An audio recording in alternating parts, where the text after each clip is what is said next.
All right. Hello, everyone. Welcome to our third annual Bernabe Community Center fundraiser banquet. Thank you all for joining us this evening. If I do not know you, which I think I know most of you, my name is Michael Gutierrez. I have the privilege of being the executive director of our organization, Bernabe Community Center, as well as being the senior pastor of this church, Redeemer Covenant Church. And so I just wanted to share just a couple moments of what Bernabe Community Center is. So if you could go to the next slide.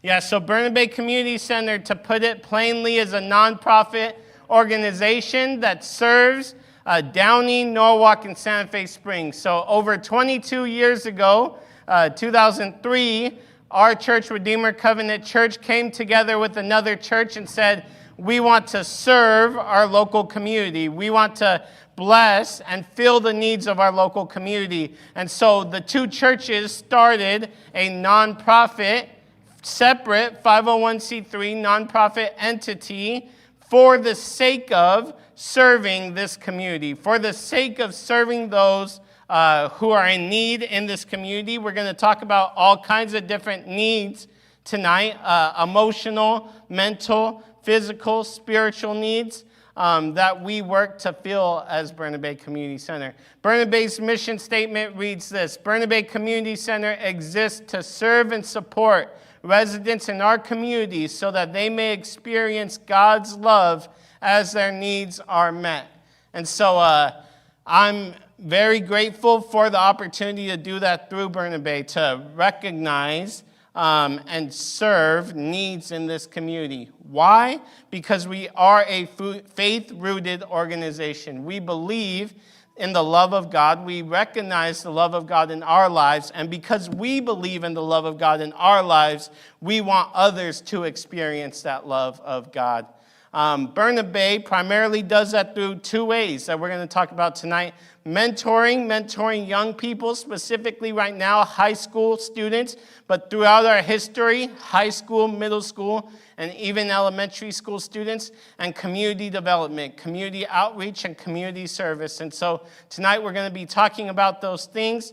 I'm going to pass it off to our MC in just a second, but before we do that, I want to recognize just a few key and honor a few key and important people. Everybody's important in this room, but elected officials. I want to welcome from the City Council for Norwalk, Ms. Margarita Rios.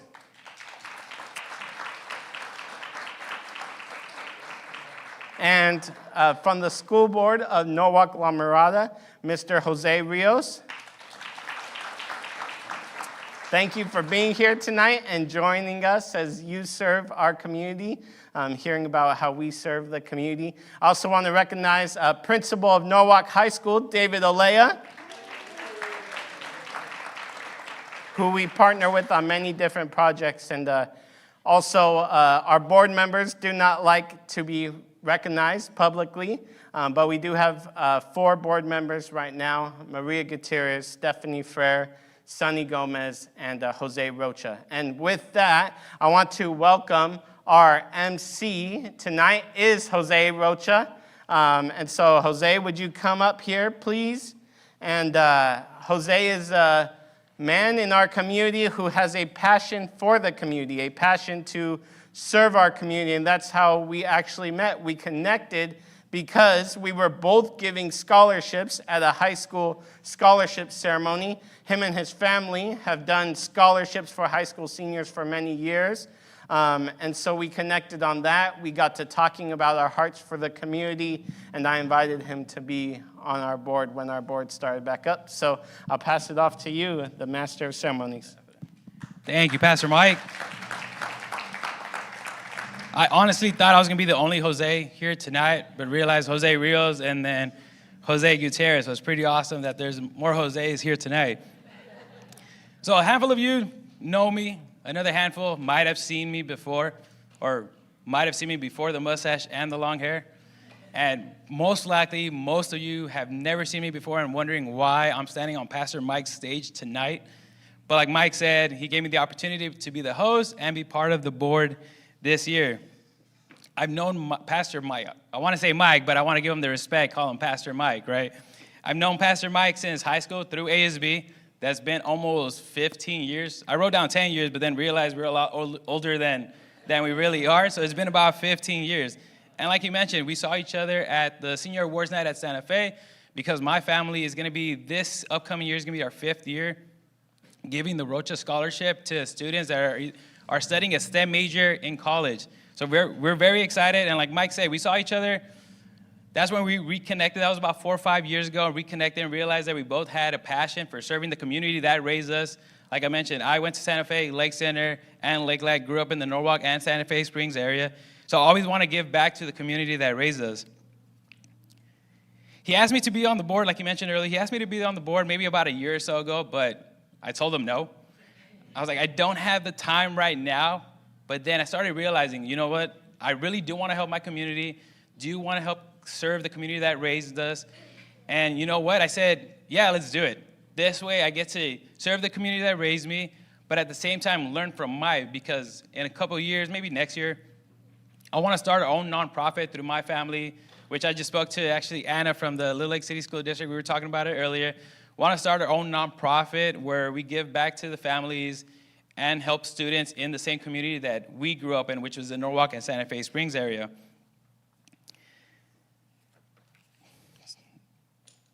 So I'm thankful to him for the opportunity to be on the board and for to be tonight's host. I know the food is ready, Mike? Yeah. The food is ready. So dinner is on tonight, but if you find it in your heart to kind of give a donation to tonight's event, that way so we can help serve more communities, please do so. I'm sure there's where would that be, Mike? Would that be through which table can they give donations if they would like to do so tonight? There's a sign on the table there where you grab your plate. It has a few different ways. All donations given specifically for food tonight will go directly to Norwalk High School for their Thanksgiving basket program that they do every November. But before we eat, I would like to bring up the founder of Pray Norwalk, which I actually got to meet her a little while ago. So Pray Norwalk, which is an annual event that prays through the community, that prays over its city. So I would like to bring up April Reuter to pray over our food tonight.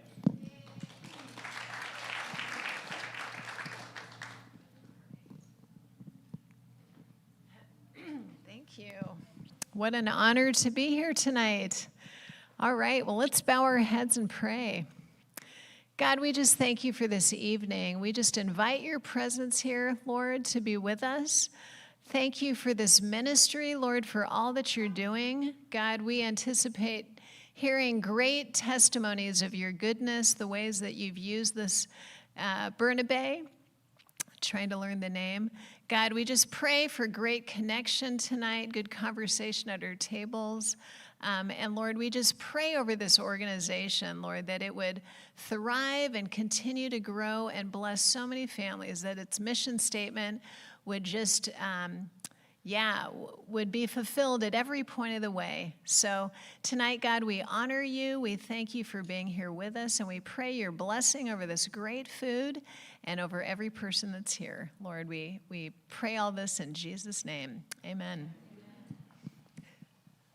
Awesome. Thank you, April. So the food's ready. I know I'm hungry, so we'll dismiss them by table. That way so it's a little bit more efficient. But while you're waiting at the table, there's Jenga right at the center, so you guys are more than welcome to play. Hopefully you're not the one that breaks it or drops it. So we could dismiss the further 3 tables by the door if you guys would like to go get some dinner. And then everybody could just play Jenga and kind of talk amongst themselves.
All right.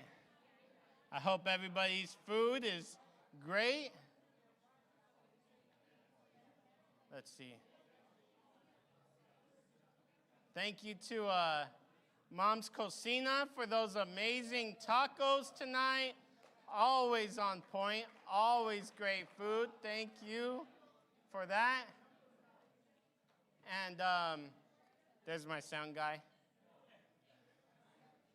Thank you, Mama G's Bakery. I always told my mom she should open up a bakery, but she's busy retiring and living it up the cruise life. But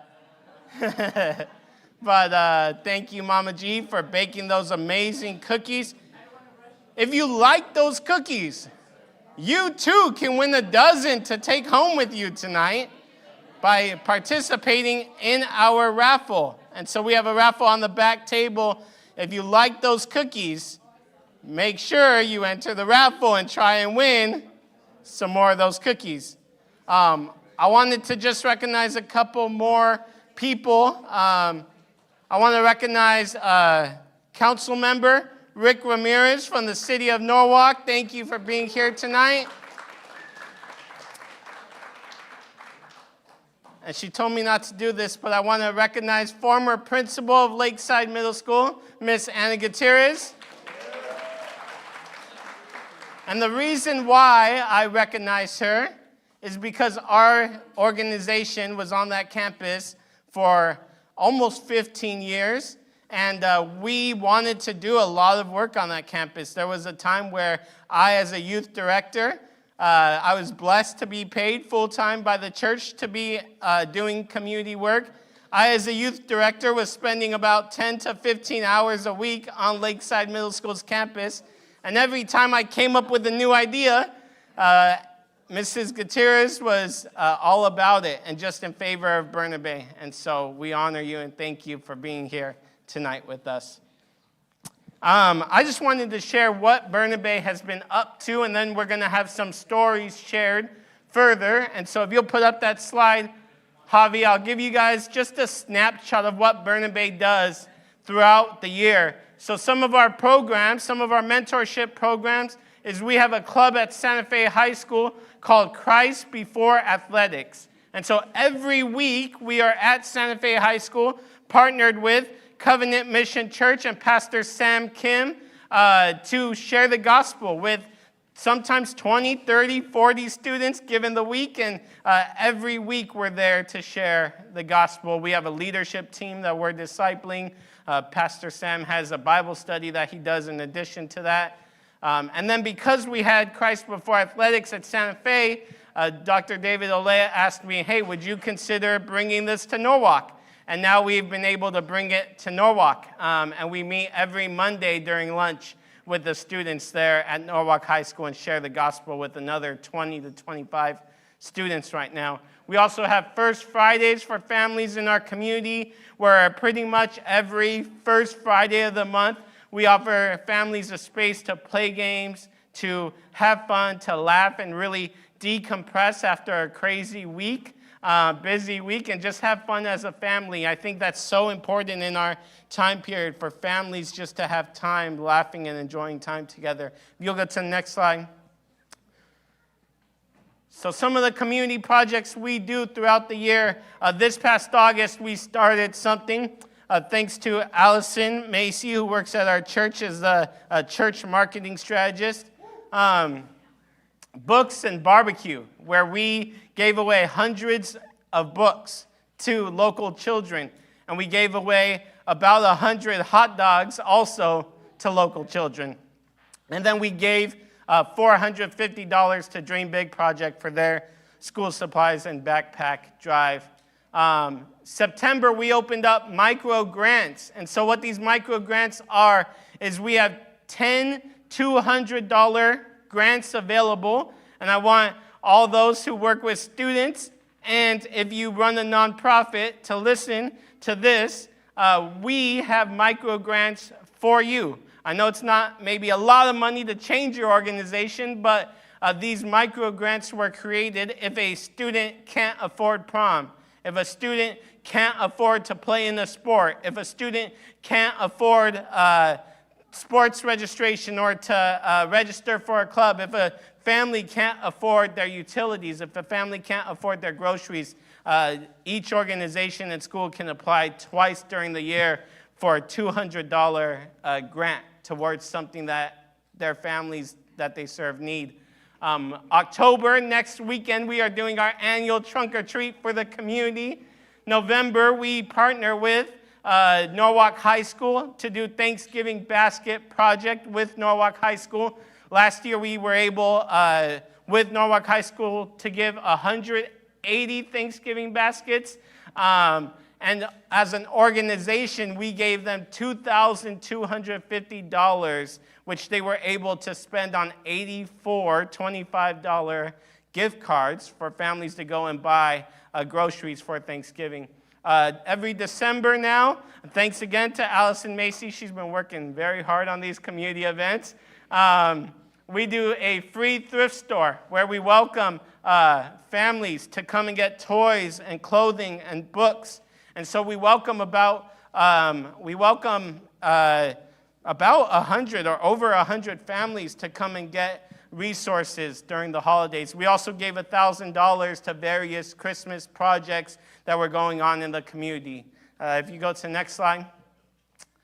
In February, we made 20 garden boxes for local schools. And so we made amazing wood projects thanks to Steve Mansell and Allison Macy again for thinking of this idea, where we were able to make 20 big garden boxes for schools to practice gardening with their students and for their students to have a place where they garden.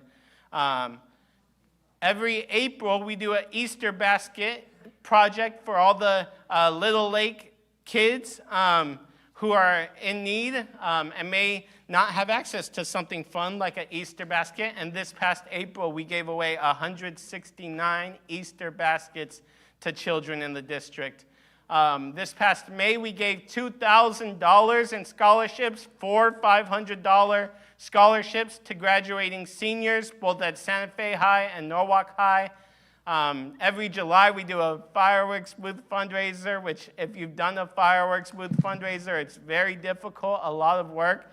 We raised a lot of money, though. I think we raised $10,000 this past July for various community projects.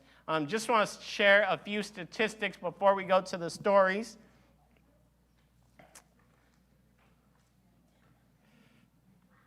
One more slide, Javi. Thank you. And so some statistics. So over our history, I estimate, and probably a lot more than this, we presented the gospel to over 1,000 students through various club projects and programs. Last year, we gave away over $7,000 combined in resources through Thanksgiving baskets, Easter baskets, scholarships. So I'm pretty proud of that $7,000 number, but we'll talk tonight. I want to increase that even more. We've distributed over 550 Easter baskets in 4 years to local kids as well. And we have given away over $5,000 in scholarships in 2 years, both to graduating seniors as well to a Biola student to work as our ambassador, connecting us with Biola University. So we're going to play a video here. Thank you to Allison Macy for making this video. It's beautiful, it's awesome, it shares a lot of our community work. And so, yeah, here we go.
I definitely saw a lot of familiar faces in those videos. That's really awesome. So talking to Mike, throughout the years, he has a lot of big, achievable goals. So if you're looking to partner up or at least help within the community, make sure you reach out to him, Mama G, or myself after. That way so we can see how you could help the community out. So before we get to the stories as far as how some of the community or how some of the community members have either partnered with or been impacted by the Bernabe Community Center, just want to make another little announcement. So the 50-50 is still going on. I think the money is up to, I think, $110 divided by 2. So the prize money is $55. So if you're trying to win a little bit more money, let's try to get that to at least $200. That way so you go away with $100 tonight. So we have a lot of great stories tonight coming up. The first person I want to bring up is the principal of Norwalk, Mr. David Olea.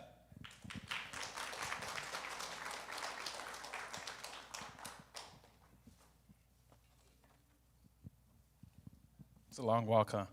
Yeah. Thank you. All right, good evening, everybody. Such a beautiful pulpit. I once had the honor to grace this pulpit and deliver a sermon here, which was really, really fun. I am David Olea, principal of Norwalk High School, product of this beautiful city, Patterson, Lakeside, Santa Fe, Chieftain. Yeah, we got some Chiefs in here? All right. I am a proud principal of Norwalk High School. And, I just really want to touch base on Bernabe and how Bernabe has impacted Norwalk High School. So it's fortunate this is my 6th year as principal. And I came in during COVID. And a lot of people said, you are crazy to go to a new district, new school during COVID. When I got there, we were in the shutdown. My first year, I had to buy more packs of sympathy to either a mother or a father, not to mention extended family. So during that year, during shutdown, I was going around taking groceries to various houses. School board members here. Wasn't supposed to, but, we were out there because, there was a need. There was a need, and when there's a need, you answer because God moves in your heart, right? And it started with that, and then around, just taking groceries and taking whatever we could to different houses. And then when we came back to in-person learning, we knew that there was a need, and there's no greater time than Thanksgiving to be thankful for what God has blessed us with, right? And so we started the Norwalk High School Thanksgiving Basket Program. And that first year, we started with just about, 60 baskets. And we were providing them. Our goal was to provide some in-house to Norwalk High School students, but then to our local feed of 90. And that was the second year. The following year, hey, let's get a goal of 125.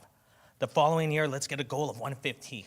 And a big reason why we were able to jump up, and last year we delivered 180 baskets, because Pastor Mike and Bernabe jumped on board and they said, hey, let's extend it to all Norwalk schools. So we went from originally just providing baskets to Norwalk and feeder schools to all schools in our Norwalk La Mirada district within the city of Norwalk. We branched off to John Glenn and all their feeder schools. And then by the third year, we were able to include a Little Lake City School District, so that we could cover all City of Norwalk schools. So we delegate so many baskets to each school. Each basket contains all the non-perishables you would need for sides for a Thanksgiving basket, and that's collected by a canned food drive at our school site. Each basket then has a pie made by our Norwalk culinary students. Each basket has gift cards that our friend Farik donates from Norwalk Chick-fil-A. And then each basket has a gift card of either $25 or $50, depending on the family size, because not everybody has the means to cook a turkey. So by the second year, we realized there's a lot of families still living in garages, hotels, in cars. So we transitioned to the gift cards so that if they had to go to Stater Brothers for some hot chicken or maybe Northgate Gonzalez, they can do that. Well, one of the main reasons why we were able to extend and far exceed our original goals was because of the loving people here at Bernabe Community Center and this beautiful church. And that's just a quick testimony that we're able to just touch the lives and hearts of people. And so many of the students and families that received these baskets, you could see a sigh of relief. When I was a young man, the reason why it's in my heart, my mom would take me into a volunteer at the Knights of Columbus. And there's older guys, and maybe Miss Rios remembers some of them, or Dora, guys like Eloy and Mr. and Mrs. Rich, and and some of the Knights of Columbus, Luigi Vernola, and Frank Napolitano, and my mom would take us to volunteer. And I'd go volunteer helping as a kid, not realizing that we were one of those families that needed the basket. And every year, we'd get a basket, but she believed in giving back and doing your part. And so I remember looking back and being one of those students that was struggling and needed a basket. So now we're able to pay it forward. So that's just a quick testimony of where we're at. I thank God for Pastor Mike, because Pastor Mike last year said, I am going to pledge this amount of money. We're going to make it happen. My center, my congregation is going to make it happen. And I know that when he speaks with the authority of God. And then this year again, he said, hey, we're going to pledge a minimum of $2,000. And I know once again, he is speaking with the authority of God. And I just want to thank him because, and I'm going to end soon. But, being a minister and a pastor myself, there's a lot of churches that we just focus on God within the four walls. But God is everywhere, and wherever we go, the Spirit of the Lord goes with us.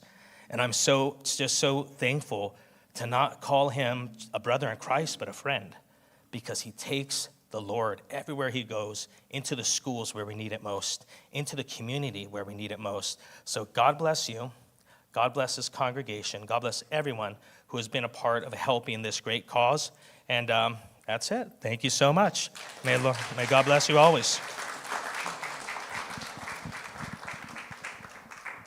We don't have the kickoff music, so you could have kept talking. No, but what a great story from the principal, David Alea. I kind of relate to it because growing up, childhood wasn't the greatest, but now that I'm pretty sure like he did, it shaped me to try to give back to the community now as an adult, to give to the students that I could see themselves kind of like in the same shoes that I was in. The next person I want to bring up is Anna Yarza from the Little Lake City School District Family Resource Center. So I actually met her last year through Mike, just because they do have a toy drive every Christmas.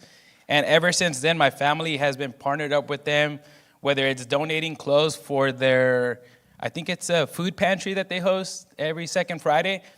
So what's awesome about them is that the clothes that we donate is all free to the families that are coming to pick up some groceries. They set out a table and it's all free to them. Where I see it, it's a bigger benefit to donate to a cause like that as opposed to donating to a thrift store that's going to resell it. It's better to kind of put it out and give it to somebody that really does need it. So, Anna Yarza.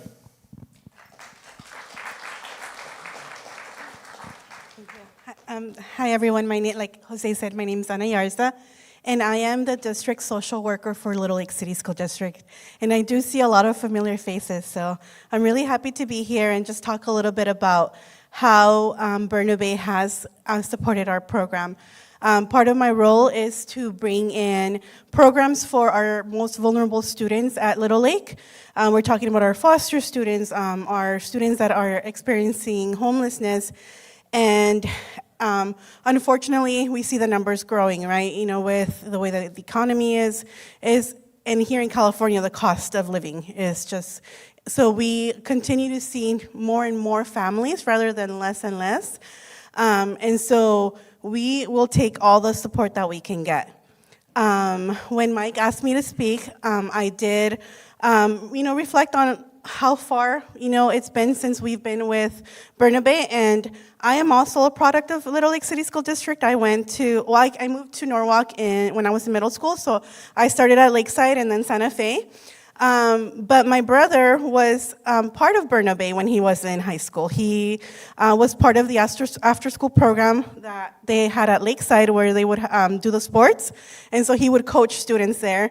And that's how I heard of Bernabe. So when I started working at Little Lake, we did make connections with the prior youth pastor that was here. And at that time, it was, they would host parent workshops here at the center so that the Lakeside families and our Studebaker families could attend because they were not going to be able to make it all the way to the district office. So that's how we started. And when Mike came along and we met for the first time, I saw his passion for what he wanted to do for the community. And, his question was like, how can we help you and what can we do for you? And ever since then, Bernabe has been part of our Family Resource Center. As we've grown, they mentioned, we have been blessed with baskets for our families for Thanksgiving, for Easter, and like they mentioned, the support continues to grow. So, we started small, and now, they're supporting a lot of our families. I did have a slide. I just wanted to show a couple of pictures. And, thank Bernabe and all of you who support, the program, because our families are the ones that are receiving, these blessings from all of you. The next slide. So he mentioned numbers, and this is only in the last 2 years. We have received over 270 baskets for our Little Lake students. We have received over 65 Thanksgiving baskets thanks to Bernabe and Norwalk High School. And he has continued to support us through, we have a back-to-school event at the beginning of the school year, and he's there providing information to families as well. And so I have a couple of pictures I just kind of wanted to show. Next slide. And so there it is. I saw that one like 3 times already. So, and there's Mike at our back to school event, and again for our Easter baskets. So the last slide, we had a parent that shared how the impact of these these programs have supported them. So let me go ahead and I'm a little blind, guys. Okay. So it says we are so grateful and appreciative of what this assistance does for our family. It allows us to have the quality time with our loved ones without having to worry or stress about expenses. We work really hard, but we still cannot afford to spend money on meals like this if we want to be able to cover our rent. So this is such a blessing. So this is coming from one of our parents, and I think it's just, this is, like just firsthand, proof of what your program does for our district. So we want to thank all of you guys.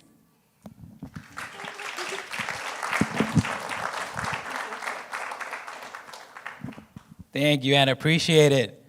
Oh, that's how I Yeah. Yeah, we actually did. Yeah, like I mentioned, last December, the company that I work for actually donated, I think it was about $3,500 worth of toys to Anna's toy drive in Christmas. Well, what's crazy is that each department at the where I work gets about $350. To me, $350 doesn't go a long way. So I started reaching out to the other various departments in the office to try to kind of group together, and so that way so we could provide a little bit more toys. But then not only that, there's a few salesmen that don't necessarily belong to a department, so I reached out to them specifically, called them. I'm doing this. This is where I grew up. This is a family resource center in the community that I grew up in that they're trying to donate. So there was a few people that donated $100, $400. So what would have only been about like $700 ended up being about $3,000 worth of toys. So just by asking, right, a lot of people are probably waiting for the opportunity, don't know where to start, but if you bring the opportunity to somebody, it just makes it a lot easier for them to kind of give back. So I'm glad I met Aunt Anna. We're still continuing, we're partnering. I just saw her, I think it was like about 2 weeks ago, where my family donated a bunch of clothes. So I'll probably end up donating clothes probably in the next one because our kids are growing up. So they're going through clothes, so if anybody needs it, we'll definitely be there. And I know growing up, I probably could have used that same resource center too. Growing up with a single dad, right, it probably would have been tough. So if we had that back then, probably would have made it a little bit easier. And even though you might think what you're helping out is small, right, when I went in high school, there was a lot of people that helped me out financially. It's made such a big impact that I'm remembering now, so I'm trying to pay it forward, kind of giving a thanks to them, but also helping out the students in the community as well. So even though you might think it's small, to them, they're going to remember and going to appreciate everything you guys do. Oh, it's okay, you could have kept it. So now we're going to hear from some students. So next is Alex Juarez. She actually prepared a video. She was part of the youth group here. She was part of the CBA club at Santa Fe High School, and she was actually one of the 2022 scholarship recipients. So if we could please play her video. Hi everyone, my name is Alexandra, or also known as Alex to maybe some of you guys. I just graduated from Santa Fe High School this past June, and I am now in my first year at Cal State Fullerton majoring in psychology. But I have known Pastor Michael since 7th grade when he did his Bible studies and like raffles in Lakeside. And that was my first really introduction to anything religion based in like schools and stuff like that, and something extra past just going to like church on Sundays. And it really opened my eyes to a whole new community of people and friends and just obviously spirit. I did that 7th grade and it was a wonderful experience. I wanted to continue it, but obviously with COVID it was much harder. But I did attend the Zoom meetings when they had them. And going into high school, I at first did not know that there was something there too. But once I found Pastor Michael again and even Coach King, they introduced me into going into CBA. And CBA was a wonderful experience for me. It brought a whole lot of new people into my life, which I'm so grateful for. And it made me open my eyes even more to the Word. And it really helped me get involved a lot more. And I think it was a huge stepping stone for me to, first off, go into CVA. And then past that, I went to the youth groups on Wednesdays and then, on Tuesday nights with Coach King and Pastor Michael.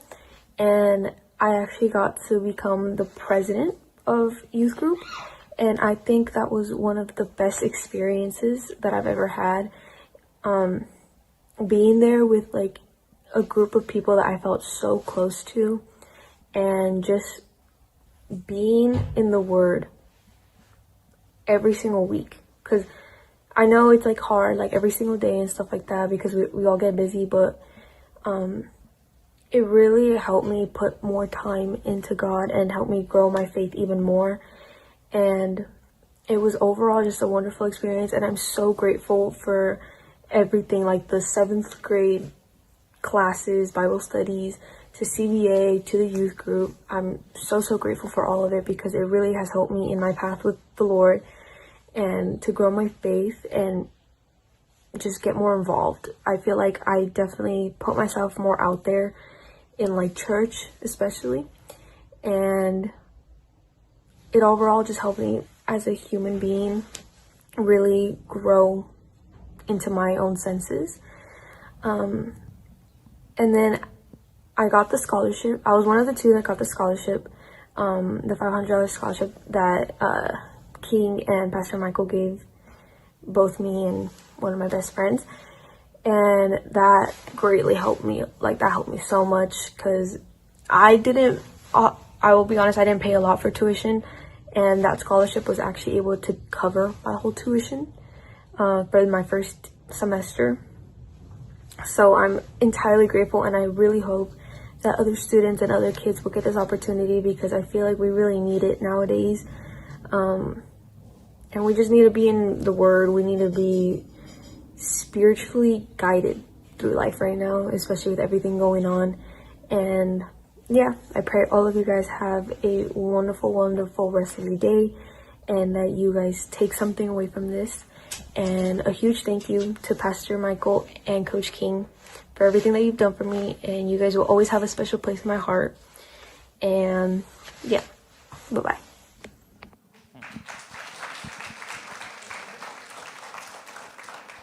So you can see how the impact that Pastor Mike and Coach King Darian, I've actually known him since middle school too, so we go way back. As far as like how they're bringing the youth closer to have a relationship with Christ. And keeping that same theme, we're going to play a short video of Christ before athletics. All right, so what draws you to CBA? What draws me close to CBA is the atmosphere here, you know, the community we have. Ability that we could learn about God together as a family. Hang out with friends, learn more about God, and the environment feels very nice. I'll say the worship and just everyone like being together as a family. What draws me to CBA is the free message of God, and just you get to hang out with friends while listening to the message of God, and also the free pizza. All right, what did you learn from the study today? Today I learned that God is love, and that especially that you should love yourself as who you are. I learned about God's love, and that there's nothing you can do for Him to love you any more, any less. Awesome. So now we're actually going to hear from Santa Fe High's Christ Before Athletics, a few students, if they would like to come up and speak.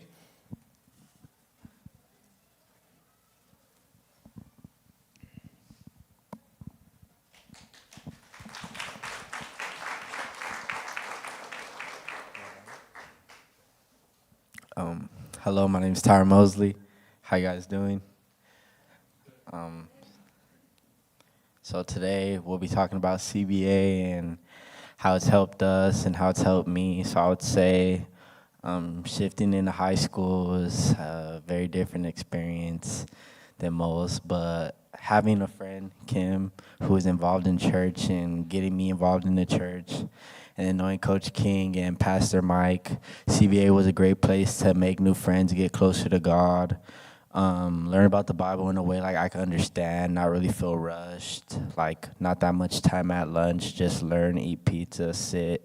So like it first starting as a chore became to be like a privilege to go to CBA and get to fellowship with my peers and just get to know God.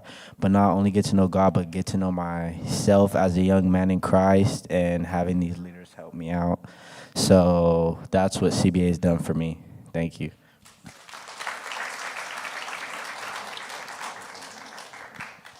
Hi, my name is Isaiah Kim. I'm the president of this club. And first and foremost, I want to thank Bernabe Community Center for their unwavering support of CBA. And today I want to talk about what CBA is as a club and what kind of impact it has on Santa Fe High. CBA stands for Christ Before Athletics, but it's not only for athletes. CBA is a very diverse community where we join in fellowship to learn about God.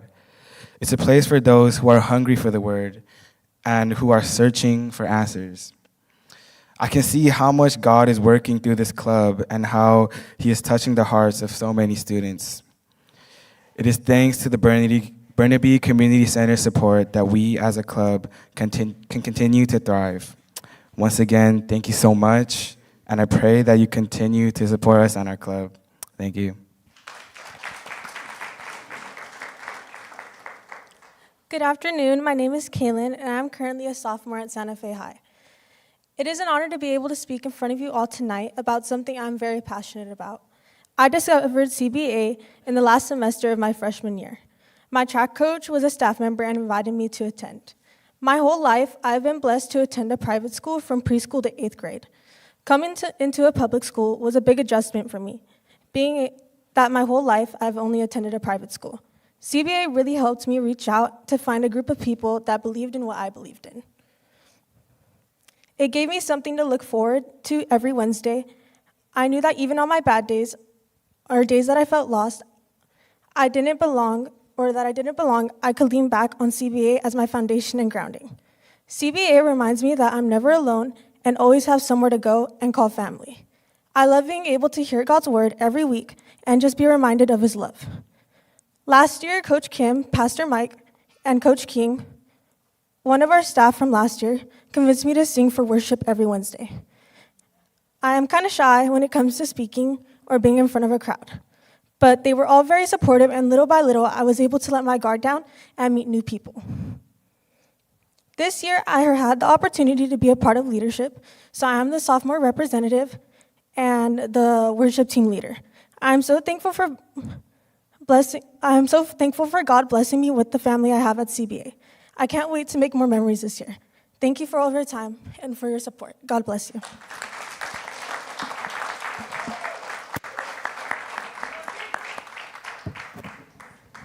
Thank you, guys. So you guys could definitely see the impact that Pastor Mike and Coach King have when they started the Christ Before Athletics and how they're helping the youth get closer with God. It's kind of cool to see the Kims tonight because 2 years ago, my family and actually my best friend, we awarded their older son, Elisha, with the Student Athlete Award for Santa Fe High School basketball team. So you probably didn't recognize me because of the mustache and the hair, but it's okay. No, but it's pretty awesome that they're still part of the community, and it's always great to see you guys. So now, before I bring up our next speaker, we still have the 50-50 raffle. And I didn't want to bring it up, but there's also cookies for raffle too, because I wanted to take them home because they were delicious. I got my wife's cookie, but it looks like she ate it already. So I was going to have 3, but there's 50-50 still, and then there's a cookie raffle too. I'm pretty sure everybody got a taste of it. I think so, right? So if you didn't, if you want more, there's a raffle out there too.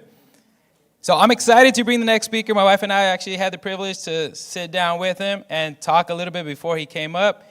Realized that he doesn't really have a baby. I thought he had a baby daughter, but she's actually 14 years old. But he said that's still his baby, which I completely understand. I mean, my boys are 4 and 2. They're always going to be my babies. So I'm excited to bring the next speaker. He is the senior pastor of Foothill Community Church. He is the founder of My Third Place, and he is part of the Azusa Unified School District Board of Education member, which is pretty cool. It kind of continues to the theme of tonight where everybody's just kind of helping back the community that raised him. He grew up in Azusa, and now he's serving his community in different ways. So I would like to bring Pastor Adrian Greer.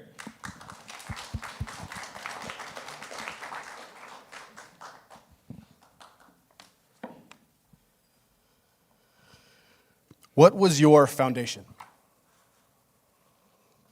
It's a question that I want you to think about now and consider that for these next several moments. Because of the different hats that I wear, it's not uncommon for me to be invited into different spaces and having the privilege of being able to speak and share. I remember a handful of years ago, I had one of those speaking engagements, and someone took a video and posted it online and tagged me on a Facebook page. And shortly thereafter, I got an instant message from someone that I didn't immediately recognize. But when I looked a little bit more closely, I realized that this is someone that I grew up with and went to school with. I open up her message, and it says, "I find it ironic you found a career in ministry. I still remember you being a bully in middle school.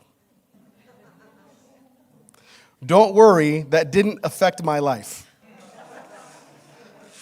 Just funny to see how you turned out."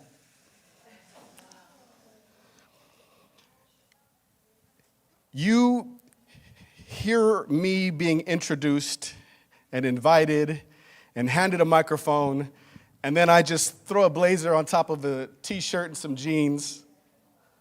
And there could be an image that comes to mind, but you might not see or realize that growing up, I was the kid that your parents told you not to hang out with.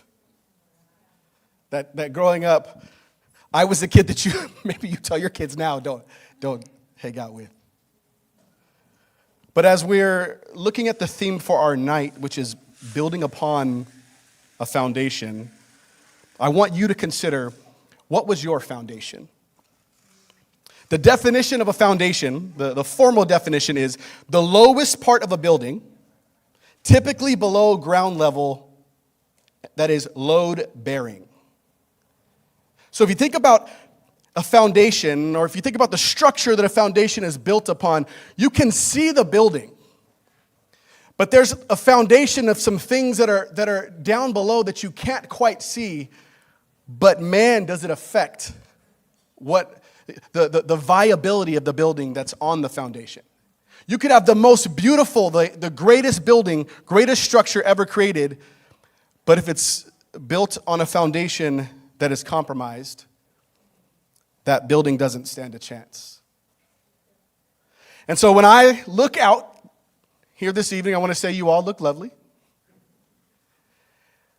But like me, each of you has a story. There's certain stories attached to your foundation.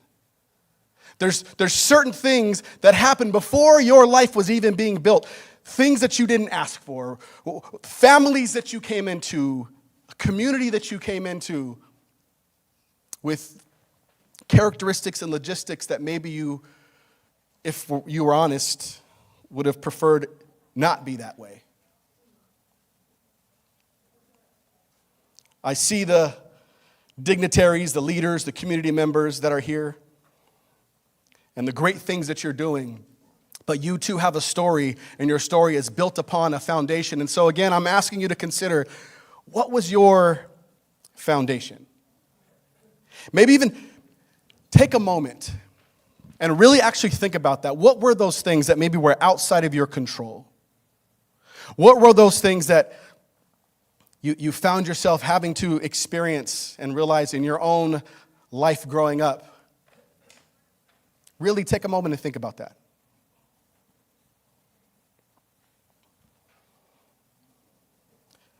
My foundation, my story was growing up in a home with a father who was abusive. My foundation, my story is that as painful as the physical abuse was, the emotional abuse was so much more. The desire that I had to just hear my dad say, I love you and I'm proud of you, and doing everything I could to hear him say that, and he didn't. That's part of my foundation. My foundation is growing up and my family not having resources. My foundation is experiencing a time when my family found ourselves living in our car and then with vouchers living in a local motel. After we stayed there and used up those vouchers, we then went and lived in a shelter for a period of time. My foundation is growing up just about 25 minutes without traffic north of here in the city of Azusa, where at the time when I was growing up had the highest concentration of racially motivated hate crimes in that region. And so what that meant was that me, as a young black male growing up, experienced simply just walking outside and being chased, jumped, attacked. My story, my foundation includes that when I was a teenager, my dad left. And even though it seems like if he was abusive, then that may have been a good thing, he still somehow was this glue that held our family together. And so when he left, everything fell apart.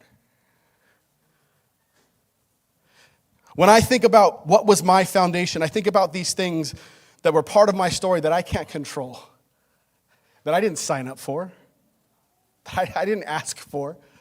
We have Jenga on the tables. The thought that came to mind is, imagine starting a game of Jenga, but starting like the first 4 layers just have one Jenga piece. How many of us feel like that resembles what our foundation was like? How many of us know others? We know stories of young people or stories of our peers where that's what their foundation was like. Well, Bernabe exists for kids like us. Bernabe exists as an organization that sees and recognizes the shakiness of foundations that might exist for some, and to say, we don't want to stay away. We don't want to tell our kids not to engage. Instead, we want to go to. We want to see where you are. We want to meet you there. And so for over 20 years, Bernabe has been doing this work, seeking out those kids and those families who might otherwise be alone, seeking out those kids and those families who are in pain, seeking out maybe even those kids who are even looking for reasons, is life even worth living? Building upon the foundation of Bernabe is Jesus. The foundation of Bernabe is Jesus, and the gospel that reminds us that in our weakness, God is strong. Or like I saw on a sign on a church one time, where we can't, God can. I recognize that not everybody in this room may be followers of Jesus, and I understand that. But I want to speak to the heart of who Jesus is and the ways in which Bernabe follows after and lives out what Jesus calls. At the heart and foundation of Bernabe are a group who are crazy enough to believe that Jesus meant what he said, and that he invited us to follow him as one who sees those who are on the fringes, sometimes on the edges of society, the ones who many people might want to write off and forget. And those are the very people that Jesus went to. And he brought others along and said, follow me and come do this. And so Bernabe has people involved who say, we believe that and we want to do that very thing in our community. A group of people who they themselves have compromised foundations. They have these crumbling foundations, but they've invited the love of God to come in and to fill every crack. And as God has filled in every crack and solidified their foundations, they then want to stand as a brace to hold up others who maybe find themselves on shaky ground, who want to share with them the light of Christ in such a way that they can experience what it's like to have those cracks filled and to be made whole. I shared part of my story. Obviously, my story didn't end there. It actually got worse. A few years later, when I was 18 years old, I ended up in this car accident that almost took my life. And I remember waking up in the hospital and just really not wanting to be alive. But while I was there, I had a friend, his parents were actually pastors, and they would always talk to me and try to invite me to come to different clubs at lunch, or they try to invite me to come to youth group. I was not interested in any of that. But now here I am, broken in the hospital, literally. And as I'm there, his parents came and sat with me. I remember waking up, and day after day, I was in the hospital for a couple of weeks, and they came every single day and just sat with me. And I didn't understand why. It didn't make sense to me. I had rejected them over and over and over again. And then they came and just sat with me. After I got out, I ended up going and connecting with them, joining and getting involved within their church. And I'm grateful that I got to experience the cracks in my foundations filled with the love of Jesus. But something happened to me, because prior to that, I wanted to get out of my hometown as soon as possible. Because really the place that I grew up was such a source of pain for me that I didn't want to stick around. But something happened. After I gave my life to Jesus, I too was then able to look back at my community, and instead of seeing a place of pain, I began to see a place that has cracks, but a place that I can be used by God to fill those cracks with God's love. And so I started doing a number of things within my community, starting some nonprofit organizations and getting involved there. That's actually where I met and got to know Pastor Mike, where he came and served in my hometown and in my community. So when people are up here talking about who he is and what he does, I've seen it firsthand in my own hometown and community, where Pastor Mike is there pouring into the lives of young people and making an impact that reverberates beyond his presence and beyond the time that he was there. One more story that I want to tell you about a young person named Danny.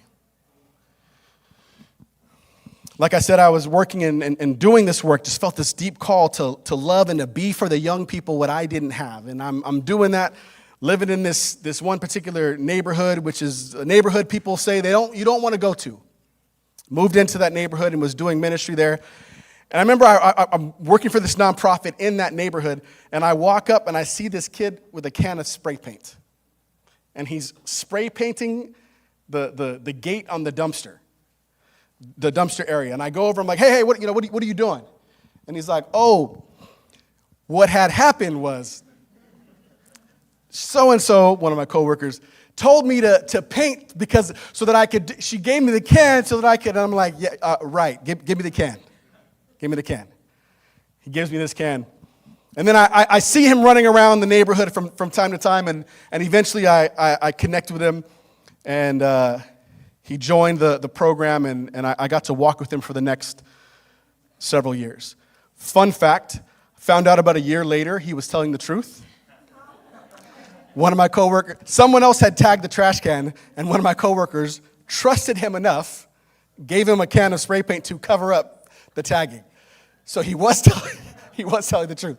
Found that out about a year and a half later. As time went on, Danny was somebody who I just chased after. I chased after him and bribed him with pizza. Might sound familiar. Bribed him with, another thing is a Jack in the Box tacos. That's another one that we did often. But just looking for opportunities to speak into and pour into his life. And as the years went on, man, talk about cracks in the foundation. His dad was suddenly and unexpectedly deported, which impacted his family and their livelihood. He had an older brother who was with somebody who committed a murder. And because he was with somebody who committed a murder, he too was charged and went to prison. Had another brother who was shot and killed. Had another brother who was shot and survived. I mean, situation after situation, and I had the privilege and the honor of being able to walk with him in his life. I remember one time we were doing baptisms in the park, and I invited Danny to come and be baptized, and he said, yeah, I'm coming. I want to be baptized. He came, and when the baptisms started, Danny was nowhere to be found. Couldn't find him. Fast forward 10 or so years later, Danny reaches out to me, and he asks, I'm now the lead pastor at my church in Azusa. He reaches out and he asks if I would baptize him. See, because he left Azusa, went up to Northern California, and while he was up there, got connected and plugged into a church that was inviting him to serve and get involved and pour into the next generation. And he was reminded of those who served and poured into him. He also shared with me that he actually intentionally ran and hid when it was time for baptisms those years before, but then came down and asked to be baptized. And then last year, I had the privilege of marrying he and his wife. And they are doing very well up in Northern California. Some of us have the kind of foundations that it doesn't make sense that our buildings are still standing. Some of us have the kind of foundations that should have caused our buildings and our structures to crumble a long time ago. I'm grateful, one, for the people who stepped up and stepped into my life and who didn't see me as somebody with a crumbled foundation and therefore unworthy and worth just being thrown and tossed away, but instead chose to model their lives and their actions after the life and actions of Jesus, who says, I'm going to go to where people are hurting and to where people are broken. I'm going to pour my love into those cracks. I'm grateful to have been able to do that and to have been inspired to do that in my own community, and that I get to do that still to this day.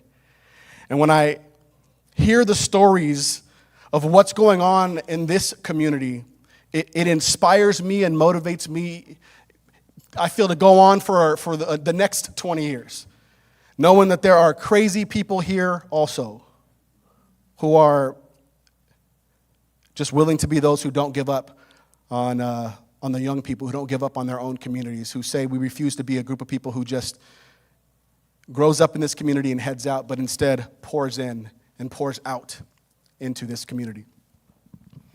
And so, as we consider our theme of building upon the foundation, I want to ask and invite you as you consider what was your foundation, what were those things that made up the building blocks of your story? How might you, through partnership, through finances, through volunteering and service, how might you be used to fill in those cracks for the foundation of those young people and those families here in this community?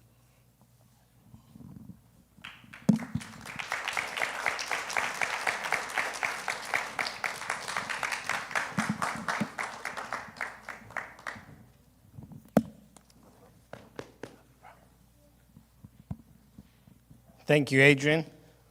And I honor you, my friend, because I really believe, most of you know, I'm just some crazy man who has crazy dreams for this community. And like Adrian said, what if what Jesus said was actually true? Like, what if when Jesus said, whatever you did for the least of these, you did for me? What if that's actually true? What if Jesus actually meant what he said? And see, I wasn't always this passionate about the community. Sure, I like the community. I've been raised here all my life. I like this community. But just like Adrian, I dreamed of leaving this community as well. In fact, I actually did leave this community. And I went to Azusa Pacific, and I know that, well, most of you would say, well, that's not really leaving the community. You just went 20 minutes down the... I'll get to the point where I actually did leave, and I met this guy named Adrian Greer, and I interned for him at my third place. And I got to hear his heart and his story and his dreams, and it captivated me, and it changed my life, because it was there that I realized there are teenagers that are in need of the love of Jesus more than ever. And there are people in my community who I am called to serve. And so after I was in Azusa for 4 years, I left to Santa Cruz, 6 hours up north. That's leaving the community, right? 6 hours.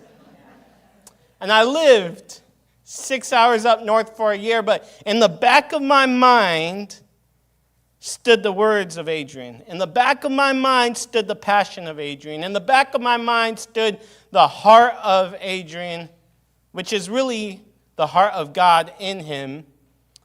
And what I was called to do on a drive up to the beach, listening and praying about what life would look like, was to return back to this community and to serve this community that I grew up in. And I never would have dreamed what my life would look like. I remember when I started 8 years ago, I was just a stipend assistant youth director. And I called the pastor of the church at the time and I said, I want to come back home. Pay me whatever you can. And he said, well, I have $800 from the fireworks booth that I can pay you $800 a month. I said, I'll work 30 hours a week. Horrible math, right, for somebody who has their degree. But see, crazy things happen because of horrible math and an amazing God who doesn't play by numbers. And so I came back and I served for 3 months. And after 3 months, my youth director, who was the youth director for 9 years here, called me into his office and said, I'm leaving. And I was like, why are you leaving? You're doing a great job here. Are you going back to your family in Colorado? He said, no, I'm taking a job in Santa Ana. I said, well, if you're just going to Santa Ana, why not just stay here? But then I became the youth director here. And after a season of being the youth director here for 5 years and working with youth who needed Jesus, some of them were having stories like Adrian was sharing about his own life and youth that he worked with. And then I became the senior pastor and the executive director of Bernabe. And all this is wild to me because I met Jesus when I was 15 years old. I was just a kid on the streets. Not on the streets like that. I never did anything crazy.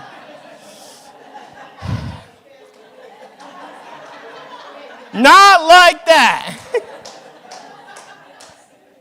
Not like that. Not like that. I wasn't on the streets. I wasn't getting in all kinds of trouble. But I should say outside of the church. I wasn't in the church. And I walked into this church. And I was welcomed. And so I know what some of you may be thinking is, okay, well, I know the church runs on money. Doesn't the church have enough money to do the work on their own? Why are they doing this fundraiser?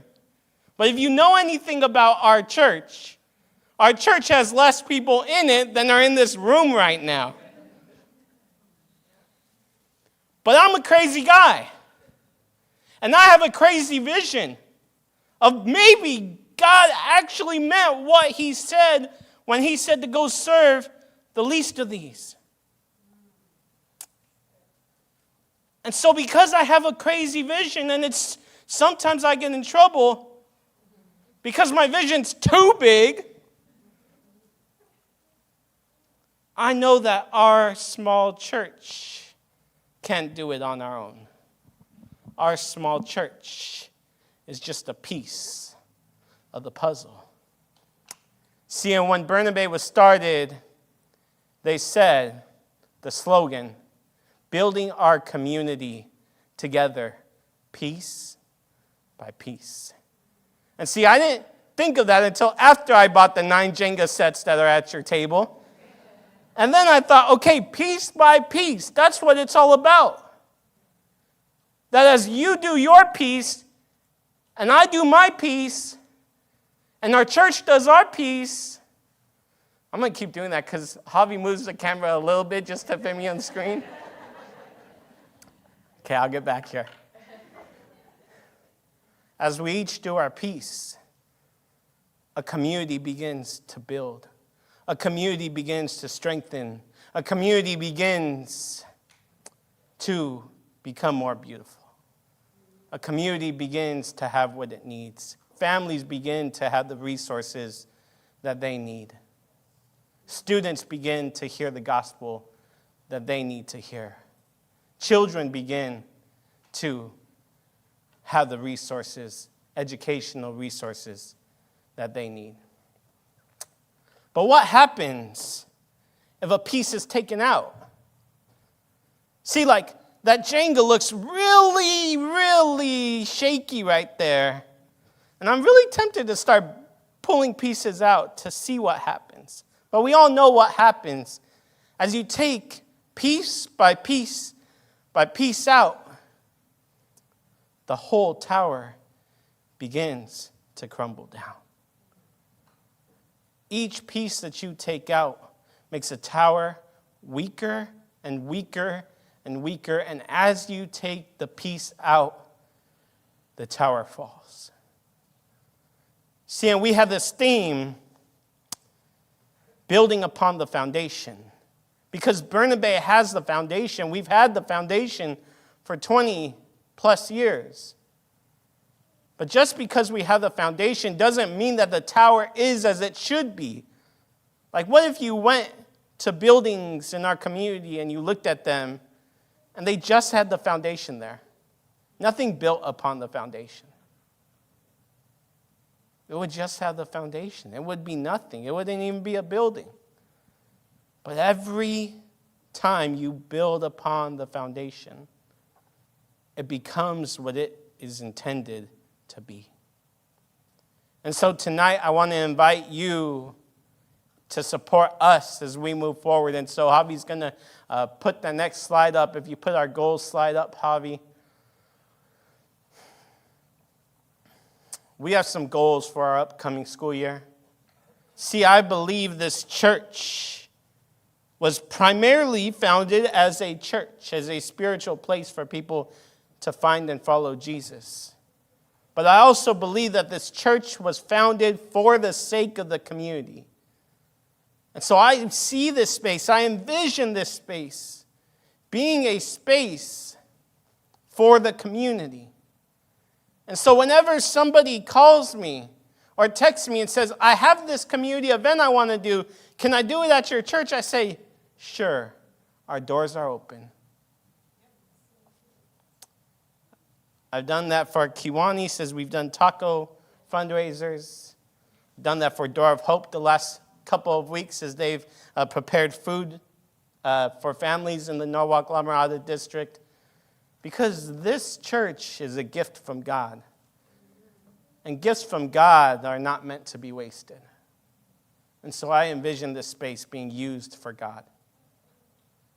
I want to reach more students through Christ Before Athletics. I know that that's Pastor Sam's heart too, is we know students need the gospel. And we know that they need to be discipled. And so we're going to keep showing up week after week after week after week. Which I just want to thank the Kims. We did ministry for lots of years at Lakeside. We had to pull out due to some funding not being there and positions not being there. And they've just run with it. They've just run with that ministry, and they are doing amazing things at Lakeside Middle School every week as well. But we want to reach more students through Christ Before Athletics because we believe that students deserve the right to hear the gospel and have positive role models in their life. We want to increase the width of charity that we do around the holidays because why only feed 100 families during Thanksgiving if you can feed 200? Why only give 170 kids an Easter basket if you can give 200 Easter baskets away? Why only give $2,000 worth of scholarships if you can give $3,000, $4,000 worth of scholarships? We want to increase our width of charity that we do. I would love to see a monthly food distribution here started. There's a lot of food distributions in our community, but there's even more hungry people in our community. There are not enough food centers, food distribution for hungry people in our community. I want to start an after-school tutoring program for elementary school students to help them with education, but also to mentor them. Because yes, we've mentored high school students, but what if elementary school students got that foundation before they even became middle school and high school students? So I'm going to put this next slide up. And I wrote this out last year, but I decided I just want to speak from the heart tonight. We can't do this alone. I wish that I could do it alone. Actually, I don't because it's really fun to work with people. But we can't do this alone. We need a whole community coming together. And so we envision each person here tonight being a piece of the puzzle. And so we want to invite you to get involved in these various ways. One, to volunteer with us. If you have extra time, if you're looking for something to do, we're always having community events. We need volunteers. If you have time to volunteer, please volunteer. There's a sign-up sheet on the back table that you signed in, and it asked you if you were interested in volunteering, and maybe a lot of you said no. And maybe that's changed over the last 2 hours. Maybe as you've heard what we're doing, your heart's been kind of tugged on, and you want to volunteer and get involved in our mission. Partner with us. A lot of you here are educators, run nonprofits, city council members, school board members. A lot of you are here, and you have things that you're trying to do. You have ways that you're trying to serve the community. Let's partner together. Collaboration makes things go a lot farther than doing it alone. I remember Anna Gutierrez always had this slogan at the end of her email, and it always got me. If you want to go fast, go alone. If you want to go far, go together. Bars, huh? But that's true. We can go fast, and we'll go somewhere fast, or maybe we'll go nowhere fast. But if we go together, we'll go much farther. And I want to go far. I want to do far things for our community. Consider being a financial partner. Maybe you are at a place in your life where you do have finances to give. Maybe you're not, and if you're not, we understand. Times are hard. the economy's hard. But maybe you are at a place where you can give financially. And so we want to invite you to that. Maybe it's a one-time donation and you're like, I just want to give to this thing tonight because I'm here tonight and then I don't want to think about it. That's fine. We'll still take your money. Praise God. But maybe you're like, I want to give each month. I want students to have pizza. Why? Because pizza opens doors to the gospel being shared. I want Bernabe to be able to hire staff because we lost our staff due to funding. I want Bernabe to be able to hire staff. And hiring staff means ongoing donations. And so maybe it's, I will give a monthly donation. Maybe it's like, I'm going to give you just a few moments in a little bit. Maybe you're just like, well, I'll buy a lot more raffle tickets because then maybe I could still get some cookies. And gift cards. Let's be honest, Mom. The cookies are way more valuable than the gift cards. Everybody in this room knows that. But maybe you can partner with us financially. Maybe you can give monthly. We have something called Bernabe Builders. What that means is you are building with Bernabe. You are building the future of our community with Bernabe. And that's $25 a month.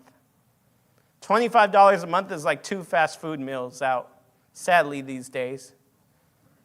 Maybe 1. I don't know. Depends if you're taking Tide in and out or...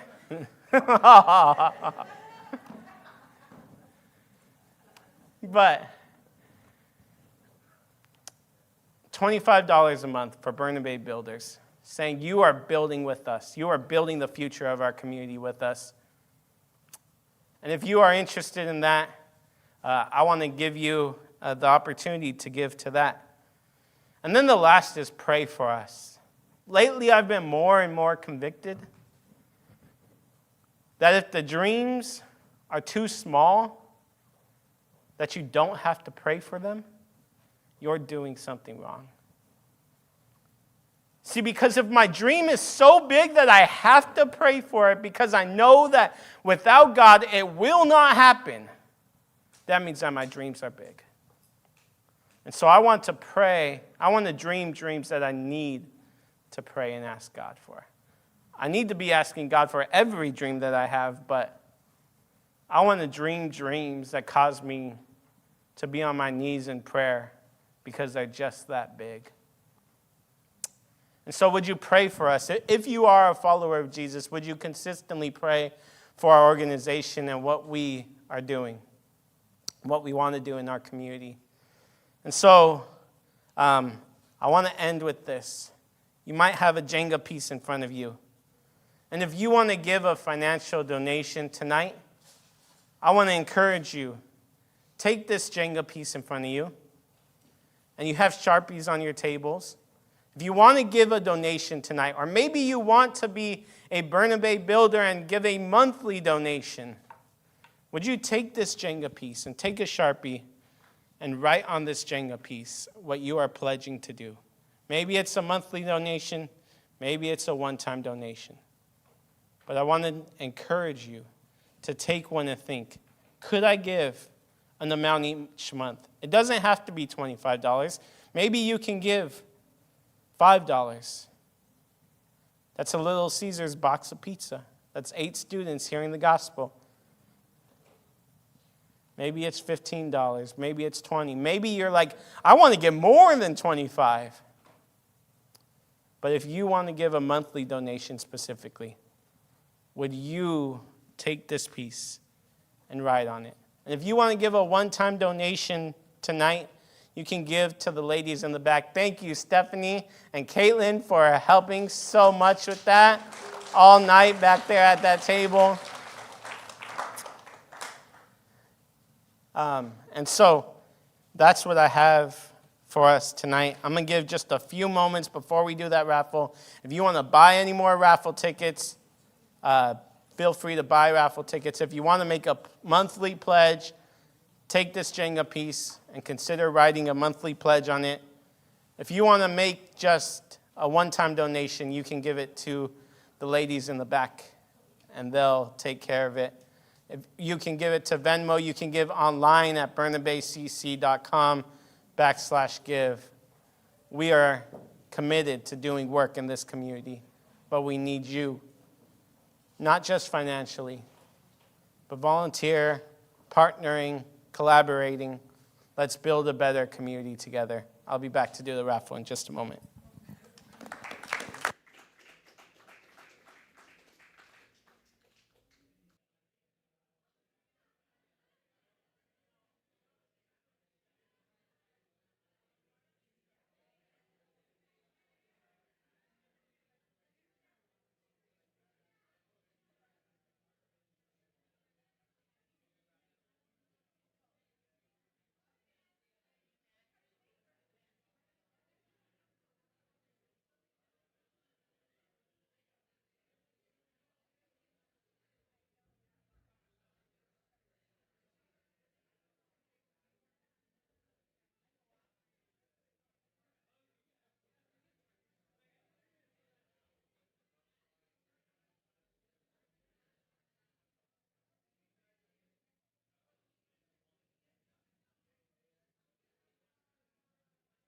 All right, everybody, we are going to do this raffle. Everybody's been waiting for this. Me and Jose are going to do it together to make sure that neither of us are accused of cheating. So I didn't memorize my numbers, but it's not rigged. So we're going to do the raffle. If you're first, that means you get to pick the prize first, okay? The prize that you want first, and we're going to do it like that, okay? Okay, so for the first person who gets to choose first.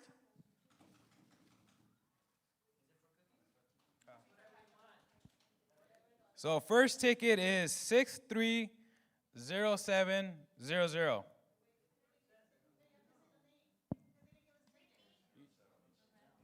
No, the red one. This The is red the ones. red one.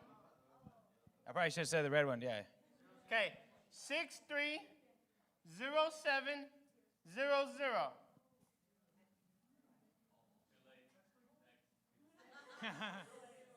Hold on, someone did give me their ticket before they left, so let me go check that. Huh. Wait, we do? Oh, Stephanie? All right, Stephanie won. Stephanie got one. It's not rigged. We're not working with her.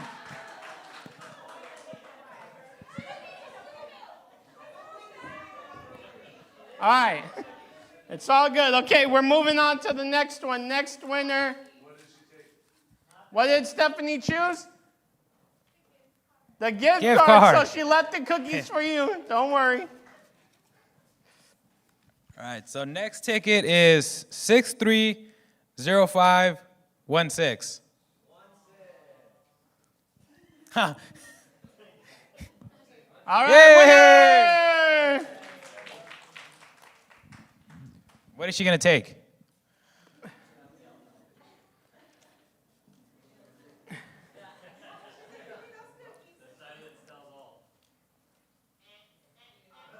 Oh, she took the cookies.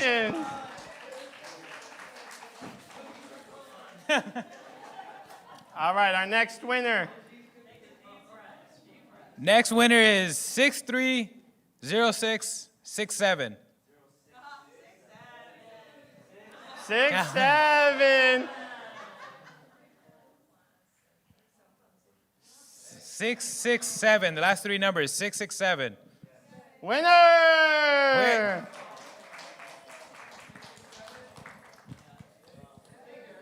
Let's see what she takes. I am shaking it.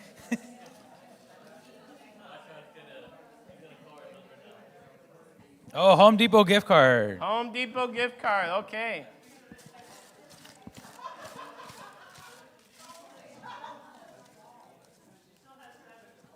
All right, next winner is 630-636. 630-636. Yeah. 636. Woo! Oh, Darian! Darian, okay.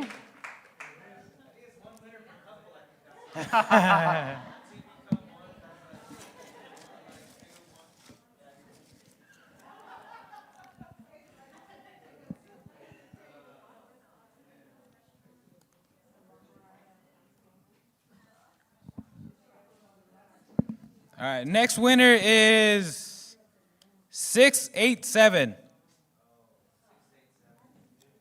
687. Is it? Oh, no. All right, I will tell you this. If I did rig it, I would rig it against them, not for them. Here, I'll have Mike pick the next one.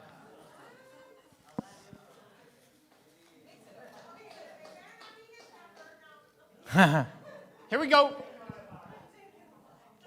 7, 7, 4. Hey! Yay!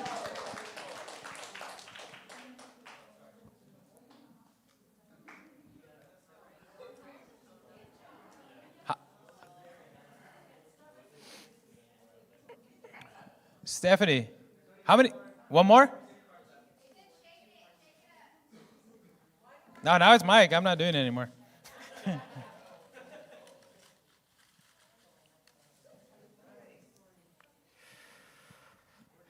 4. 4? No, only 1 4. 4? 9? 9. 4, 9, 9. 4, 9, 9. Hey! Hey! There we go. All right, everybody. Now we have the 50-50, and our total winnings tonight is $170. So $340 worth of tickets were bought. $170 is the winnings. Here we go. I'm going to shake it up real good. This is not rigged, I promise you. And our winner is Nicole King. Yeah.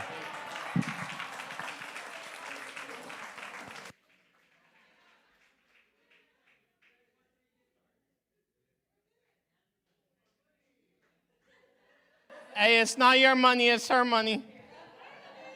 Happy wife, happy life. And she wants to give it to us, so sorry. Thank you all for joining us tonight. It has been an absolute pleasure. Thank you to our MC, Jose Rocha.